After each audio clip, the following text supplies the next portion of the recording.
Politically incorrect old white guy here again.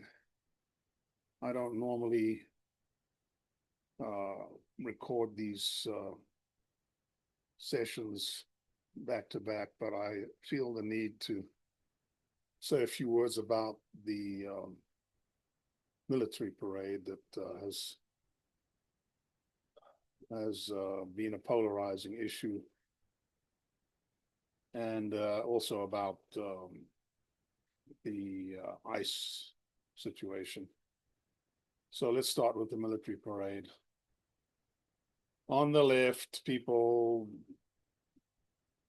have drawn a parallel between Trump and you name it, the dictator for holding this parade. And that's a little unfair because this, after all, was a 250-year anniversary event. It's not like he's parading the entire armed forces up and down every year.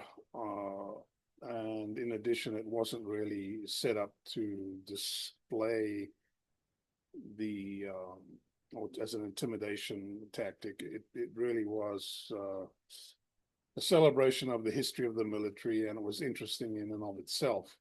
There was a lot of criticism about the turnout, and you never know how valid that is. I mean, they show videos of the lawn being relatively empty, but you don't know whether that was before, during, or after. And in any case, that's kind of moot. I mean, irrelevant.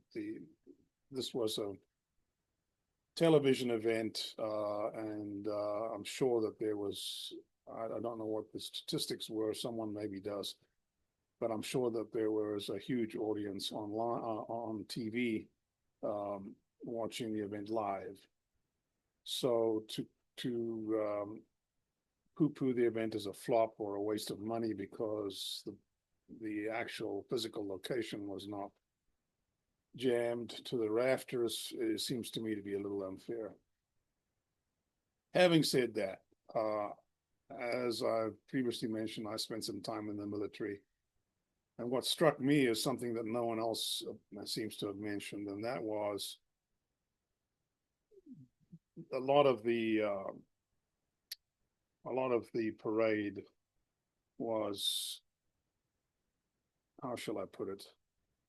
The Afrikaans word slapgat comes to mind, and what that means is flabby ass. When I was in the military, when we marched, whether that be for drill purposes or on parades, and yes, the military does have parades internally. In fact, we had a parade every morning in my unit. You looked sharp and you were in step, and you didn't look around. There's a certain standard of drill that any military organization aspires to, and I didn't see it on Saturday. I mean, people were out of step, not just one, but several of the marchers were basically out of step, and that's a cardinal sin in a parade. I understand the style of marching in the United States military is sort of relaxed arm affair as opposed to a more synchronized and sharp, coordinated movement. But the arms dangling loosely at the sides and many of the personnel appearing to be overweight and not in shape just created a very poor impression in my mind. And any foreign military officers observing that parade, I'm sure, would have come to the same conclusion that the United States Army is undisciplined and unfit and not properly trained, and perhaps even lacking in morale and motivation. When you're on parade, you want to look your best, you want to be sharp. And if you watch some of the military parades in other countries, you'll see that. You didn't see it on Saturday. I'm sad to say. It was just a poor show. So, I mean, I call them as I see them. I'm not against the idea of the parade, and I understand the 250-year anniversary thing. I understand the recruitment angle. I understand the pride angle, but I think those guys shot themselves in the foot. And if I were Hegseth, I would be stripping some of the commanding officers of their rank this week. So, say no more. It was slapchat, flabby-assed. And I'm sorry if I offend some of the patriotic viewers, but as I say, I call them as I see them. Moving on to other affairs. ICE. This situation is being poorly managed. I guess there's a limit to what you can do about crowd control and about the quote unquote resistance that's being orchestrated from the top of the opposition party.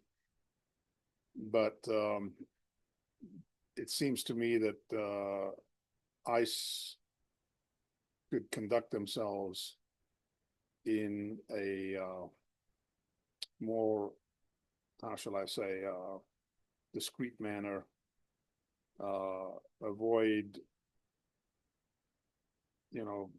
daylight hours, for example. Why are these raids not taking place at 2 a.m. when everyone's sleeping? Why are we able? Why is the timing and location of some of these raids leaking out? Is there some internal leak? So it's unfortunately, again, good intentions, the right policy, but the execution is lacking, and some people need to have their flabby asses kicked, in my opinion. And then there's Trump. I mean, this guy is his own worst enemy. On Monday, he's saying that we're going to deport, millions and millions of people. It's going to be the biggest deportation event in our history. And on Tuesday, he's saying that we need to give the poor farmers and the restaurateurs and the hoteliers a break because they have these illegals that they've been breaking the law for 20 years, employing illegals that are not supposed to be here, and that's a flagrant flouting of the law on the part of the employer. And now we have to cut them some slack. I'm sorry, Trump, but you, with all due respect, you have just become your own worst enemy. And of course, the left is going to make hay of that. They're going to draw the parallels or the line between Trump as president and Trump as hotel owner, that between Trump and his family. It's a good thing Trump's not a corn farmer, otherwise they'd be yakking about that. I don't think there are any Trump family members engaged in farming, but if they've been breaking the law for 20 years, then they just need to suck it up and quit breaking the law and find alternative labor and not whine and be asking for a carve out. There is this taco movement or allegation where I believe TACO stands for Trump always cops out or something to that effect, where he goes charging in and then halfway at the midpoint of the battle, he suddenly starts reversing himself. I don't know whether this is a character trait or, what this is. I would also note that he tends to switch horses very frequently. in terms of his administration and his appointments, there's something there that's a little uh, unusual. He seems to change his mind midstream on people and on policy, uh, and he does it openly, and he on TV will undermine his own positions and his own policies, which just causes the opposition to, clap their hands and raise their efforts to elevate their efforts to undermine him. On the ICE thing, his statement about farms and hotels and what have you has just given encouragement to the opposition big time, and the protests are just going to get worse because they think they're winning. So again, I'm a little disappointed, I have to say, in some of the recent developments in those arenas. You either are for deportation of illegals or you're against it. You can't flip-flop back and forth. You should have thought about the hotels before you went down this path. And all this equivocating about, violent criminals is not serving your cause either. Somebody pointed out, and I don't know if there's any truth to this, that of all of the people that have been detained and deported so far, a good chunk, I don't remember the number, but something like half aren't criminals at all. And of the criminals, only a very small fraction are quote unquote murderers, rapists, and hard criminals involved in drug smuggling and so on. Many of them have